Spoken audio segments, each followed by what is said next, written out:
tardes, parejas, ¿cómo están? Qué bueno volvernos a reunir para meditar un poco acerca del matrimonio, ¿cierto?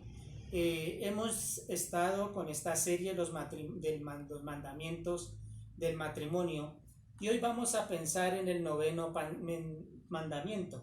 Este noveno mandamiento se titula Volverás a empezar una y otra vez. El matrimonio en su trajinar va a pasar por diferentes circunstancias, por diferentes terrenos.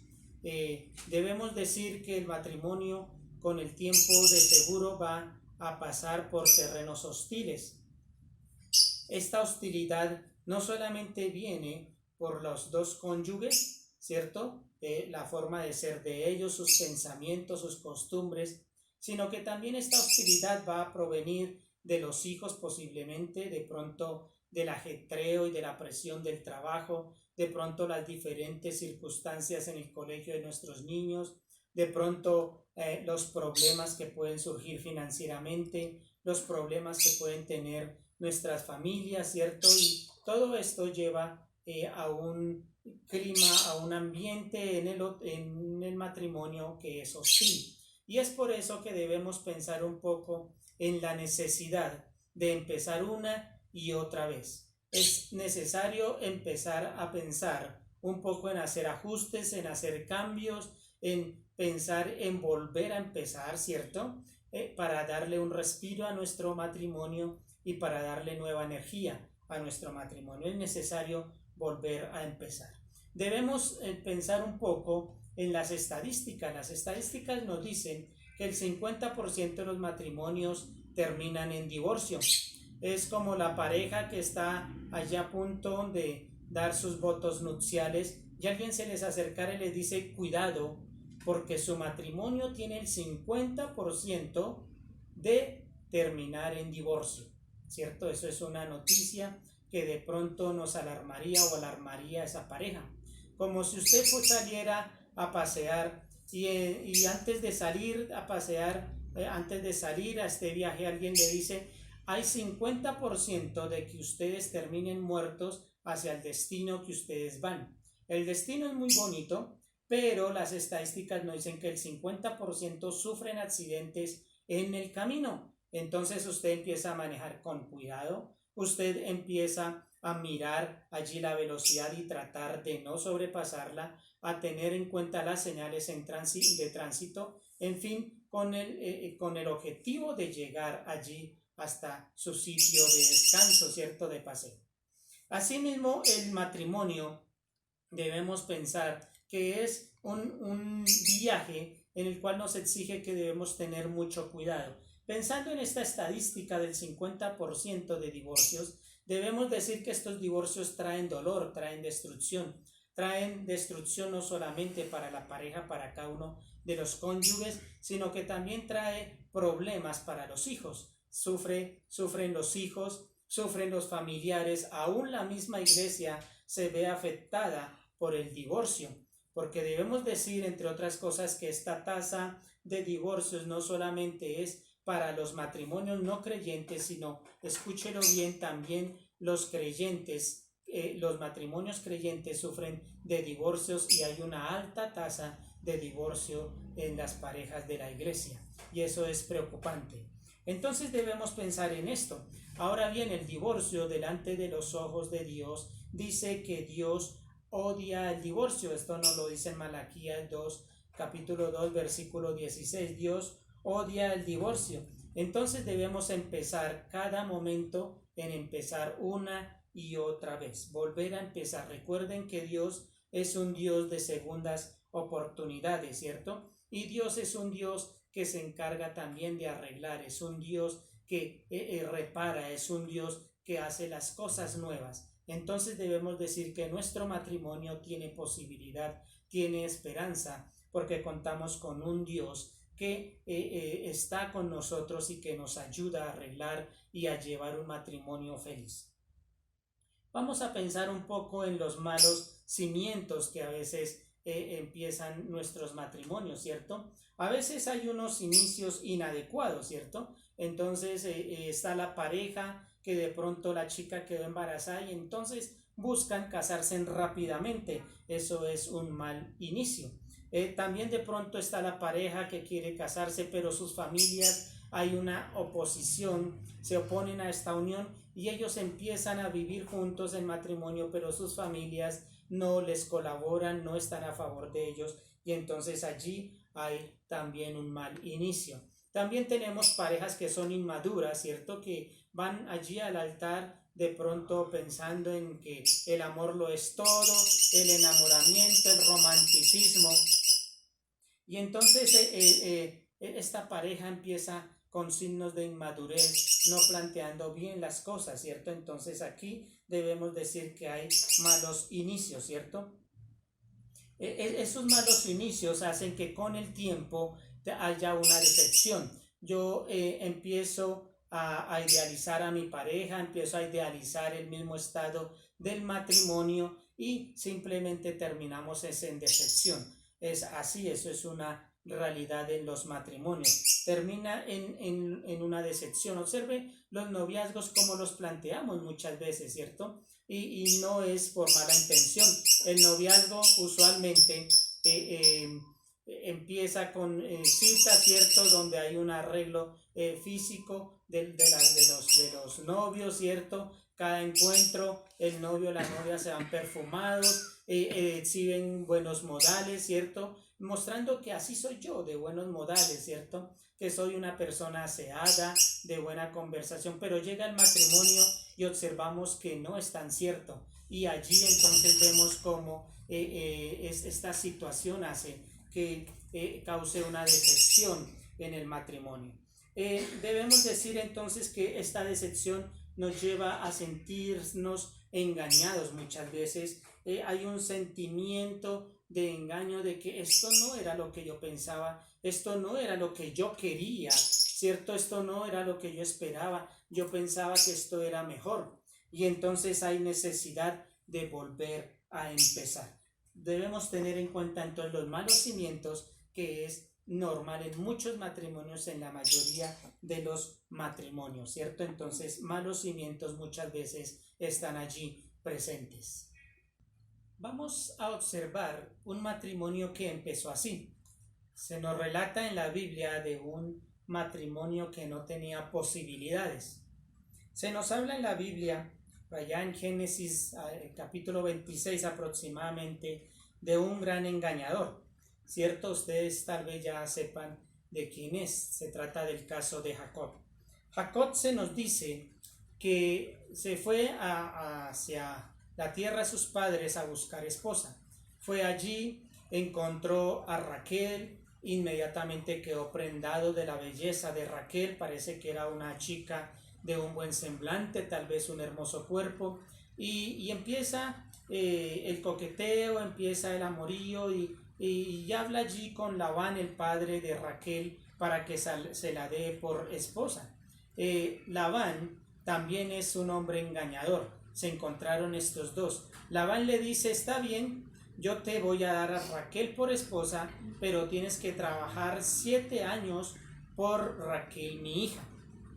Ahora bien, dice la Biblia que Jacob trabajó estos 7 años y dice que a él se le hizo que fue poco tiempo porque la amaba. Entonces trabajó estos 7 años, llegó el momento, llegó la boda, ¿cierto? Tal vez Jacob tomó algunos vinitos de más, quedó un poco ebrio y entonces se fue a pasar la noche de bodas con su esposa. Y después de esta noche, a la mañana siguiente, Jacob se despierta, observa a su esposa y tuvo una gran sorpresa porque no era Raquel sino Lea, la hermana de Raquel. Inmediatamente sale de allí a buscar a su suegro y empieza a hablar con él, y Labán le dice: no, es que aquí en esta tierra no se acostumbra a hacer esto. Aquí primero se casa la mayor y después sí la menor. Y entonces Labán le propone a Jacob lo siguiente, le dice: trabaja otros 7 años por Raquel y entonces te daré a Raquel como esposa. Entonces el engañador pasó a ser engañado. Empieza allí un inicio, ¿cierto?, de matrimonio bastante miserable. Dice que entonces Jacob empezó a trabajar también otros 7 años y ya después de los 7 años pudo casarse finalmente con Raquel. Y ya sumado a esto, ya teniendo 2 esposas, viendo allí la costumbre de estas tierras, cada una de ellas tenía una persona, una chica que les ayudaba, que les servía. Y viendo Lea que no tenía hijos, entonces empieza a darle su sierva a Jacob, y Raquel por su lado también hace lo mismo, y Jacob termina con 4 mujeres. Empieza Lea a tener hijos y Raquel empieza, escuche esto, cosa curiosa, empieza a tener celos de Lea. Raquel empieza a tener celos de Lea porque Lea sí tiene hijos. Eso nos da a entender un poco que Lea empieza a meterse un poco también en el corazón de Jacob. Posiblemente el trato de Jacob con Lea fue diferente, empezó a ser diferente, y Raquel empieza a tener celos. Usa también a su sierva, por medio de la sierva de Raquel entonces también empieza a tener hijos, ¿cierto? Y finalmente tiene hijos entre las 4 mujeres, 12 hijos, una hija, 13 hijos, ¿cierto? Y realmente es una situación bastante complicada. Sin embargo, observamos allí que el matrimonio no terminó como hubiéramos pensado, ¿cierto? Hay unos celos, ¿cierto?, de Raquel hacia Lea, y llega el momento en el cual Jacob, ya cansado, ¿cierto?, de Labán y de esta tierra, sintiéndose engañado, el engañador fue también engañado, entonces dice que quiere salir de allí, de esta tierra, y observe lo que dice la escritura, dice que él sentó a las 2 mujeres y les consultó a ellas. Entonces ya Lea tenía cierto lugar, cierta posición allí en el corazón de Jacob. Empieza entonces a consultar con ellas y deciden salir de la tierra del suegro, de la tierra de Labán. Y salen de allí. Y se nos dice que primero muere Raquel.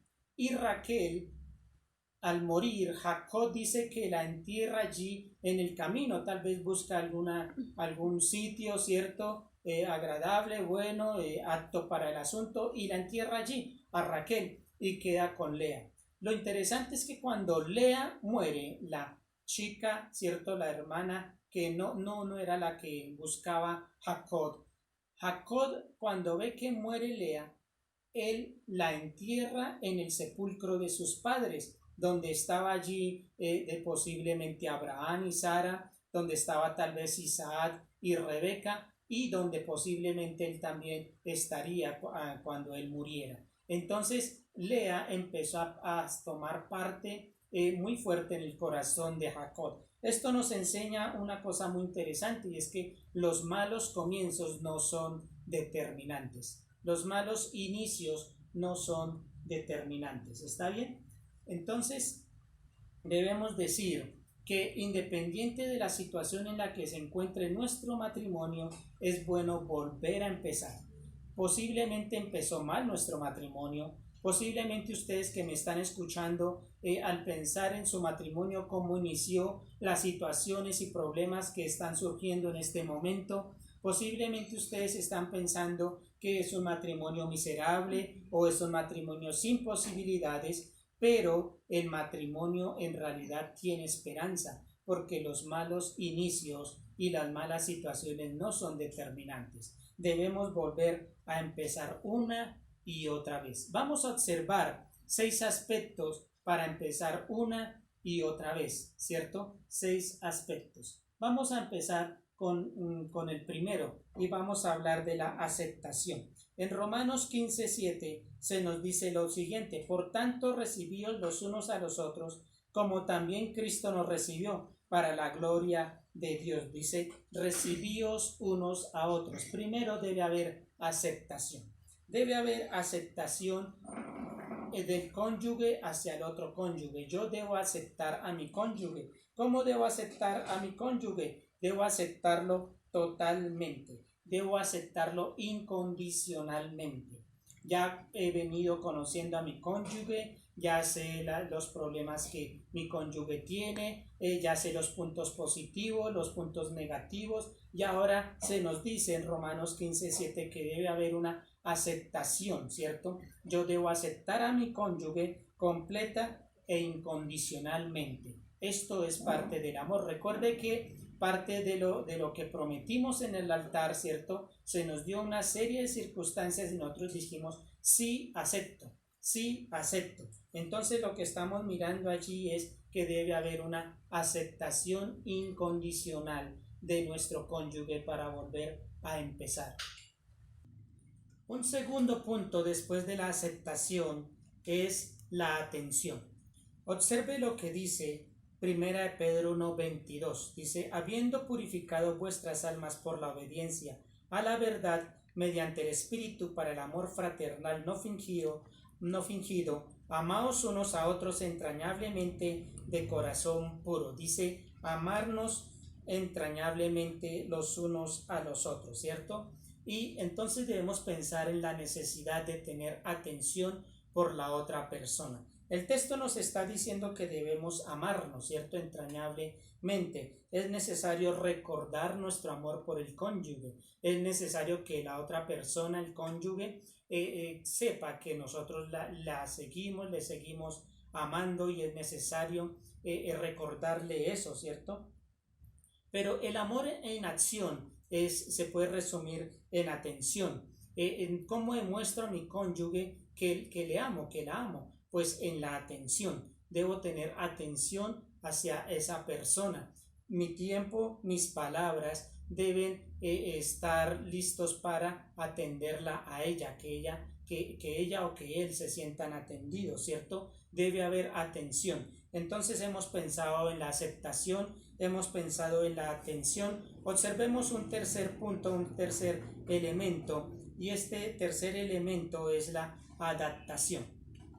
En Efesios 5:21 dice, someteos unos a otros en el temor de Dios, la adaptación. No podemos cambiar a nuestro cónyuge. De pronto muchas veces hemos querido que nuestro cónyuge cambie y empezamos a hacer una serie de maromas agradables, desagradables, tratando de cambiar a nuestro cónyuge, pero nuestro cónyuge no cambia y terminamos en frustración. No podemos cambiar a nuestro cónyuge, pero sí podemos nosotros adaptarnos. Esto es parte del sometimiento.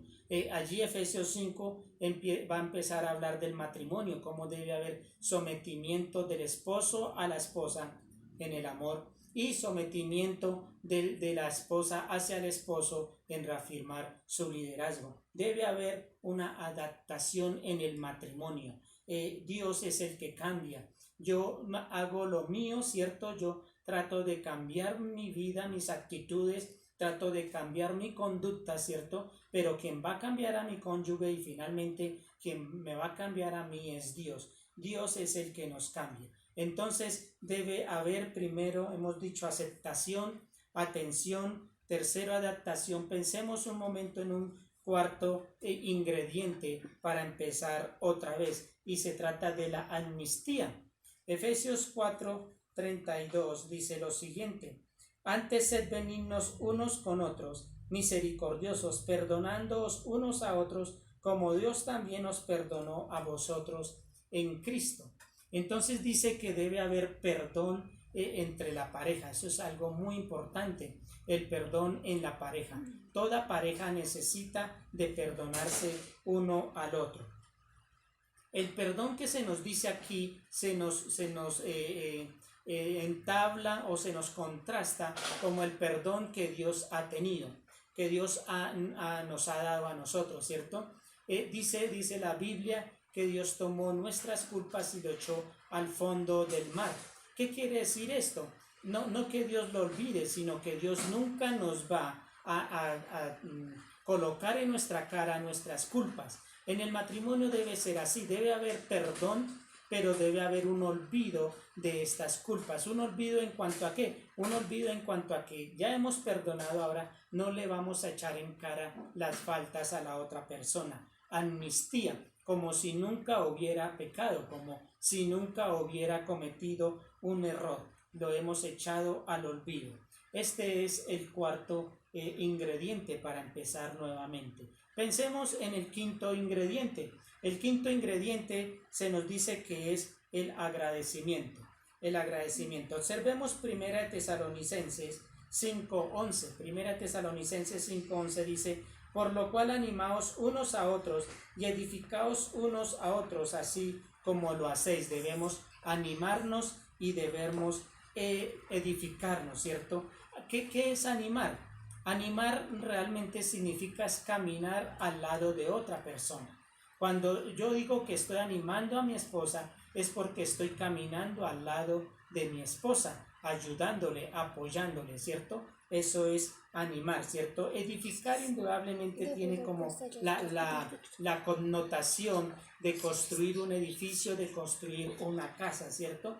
Cada vez que yo expreso una palabra de agradecimiento, una palabra que la conforte a ella, estoy colocando un ladrillo en su vida para poderla edificar, ¿cierto? El agradecimiento es muy importante, que la otra persona se sienta valorada, ¿cierto? Que se sienta que están agradeciendo lo que está contribuyendo para el matrimonio. El agradecimiento es una forma de animar, es una forma de edificar a la otra persona. A veces pasa el tiempo y no agradecemos a la otra persona. Entonces de pronto la esposa hace el almuerzo, almorzamos y no le agradecemos, ¿cierto? Por lo que ella está haciendo. De pronto el esposo trabaja todos los días, es muy juicioso, organiza muy bien su contabilidad, sus finanzas y no se le agradece por eso, no se le reconoce. Parte del agradecimiento, parte del ánimo debe ser entonces el manifestarle, ¿cierto?, ese agradecimiento. Pensemos en nuestro último ingrediente para empezar nuevamente, y aquí se nos habla del afecto. Observe lo que dice 1 Corintios 7:3, dice: el marido cumpla con la mujer el deber conyugal y asimismo la mujer con el marido. Entonces se nos dice cómo el esposo y la esposa deben de cumplir con su situación física, ¿cierto?, con su intimidad. Y se nos dice porque el cuerpo del esposo ya no es de él, sino de la esposa. Y el cuerpo de la esposa ya no es de ella, sino del esposo. Intimidad, ¿cierto? ¿Cómo se logra la intimidad? Es muy diferente entre el hombre y la mujer. Mientras que el hombre de pronto es muy importante la intimidad física, para la esposa es muy importante el afecto, las caricias, el reconocimiento, ¿cierto? Y los varones debemos trabajar en eso, en brindarle afecto a nuestra esposa, que ella se sienta apreciada, que ella se sienta valorada, ¿cierto? El afecto entonces debe ser un común denominador en la pareja. El afecto implica entonces hablar, implica las palabras, implica también el servir a los demás, ¿cierto? Servir a la otra persona. Hemos observado entonces estos 7 principios para empezar nuevamente, ¿cierto? Hemos hablado un poco de la aceptación, de la atención, de la adaptación, de la amnistía, del agradecimiento y del afecto. Así entonces hemos pensado un poco en cómo debemos empezar una y otra vez un mandamiento necesario en todo el transcurrir de nuestro matrimonio, donde podemos enfrentar todas las discrepancias, todos el mal genio y todas las circunstancias adversas, ¿cierto? Dios nos llama entonces a hacer cambios en nuestras vidas y todo con el fin de mantener un matrimonio saludable, porque el matrimonio es importante a los ojos de Dios. Oremos, por favor. Bendito Dios, te damos gracias, Señor, porque tú nos ayudas, Señor, a conservar nuestros matrimonios de forma saludable, Señor. Gracias, bendito Dios, porque aunque hayamos tenido malos inicios en nuestro matrimonio, tú en tu amor y tu misericordia y con nuestra rendición y nuestra confianza en ti podemos llevarlos, tú los puedes llevar a un feliz término, Señor. Ayúdanos a ser humildes para comenzar de nuevo, Señor. Ayúdanos a renunciar a nuestros gustos, Señor, a nuestro orgullo, a renunciar a todos nuestros caprichos para poder empezar de nuevo, todo en miras de sanar y de salvar nuestros matrimonios y tener, Señor, en nuestros matrimonios un lugar de agradable, un lugar de reposo, Señor, en medio de tantas situaciones, de tantos temores, Señor, y de tanto peligro, Señor. Ayúdanos, Señor, bendice a nuestro cónyuge y ayúdanos a ser mejores cónyuges de lo que hemos sido hasta ahora, Señor. En el nombre de Cristo Jesús, amén. Dios les bendiga, hermanos, que tengan un buen día.